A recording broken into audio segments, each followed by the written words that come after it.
Pemirsa, sementara itu menanggapi masa jabatan sebagai pejabat PJ Bupati Kabupaten Musi Banyuasin Muba yang kembali diperpanjang, PJ Bupati Muba bersiap mengentaskan berbagai persoalan diantaranya terkait kemiskinan ekstrim.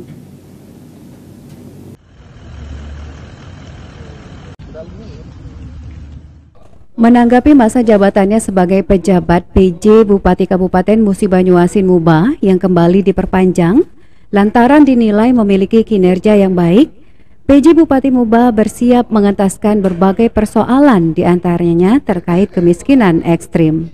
PJ Bupati Muba Apriyadi yang ditemui pada Selasa 23 Mei 2023 merasa bersyukur setelah masa jabatannya sebagai PJ Bupati Muba diperpanjang. Lantaran hal tersebut merupakan kepercayaan yang diberikan pemerintah pusat dan provinsi untuk tetap memimpin Muba.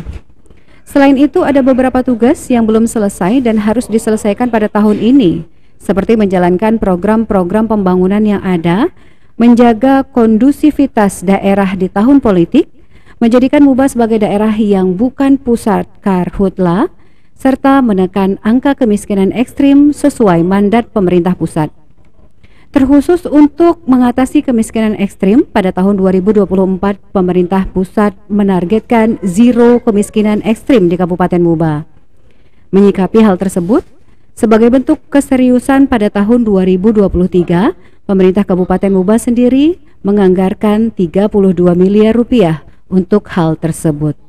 Kemiskinan target kita sesuai dengan arahan Pak Gubernur dan Pak Presiden bahwa miskin ekstrim itu 2024 terus teratasi semua, dan insya Allah kita berusaha. Tahun ini kami mengalokasikan anggaran untuk masyarakat miskin ekstrim itu 32 miliar dalam bentuk basic income, dan tahun depan insya Allah nilai ini akan kita tambah lagi karena memang target Pak Presiden bahwa miskin ekstrim 2024 kalau bisa kita zero. Sandi Pratama, PAL TV.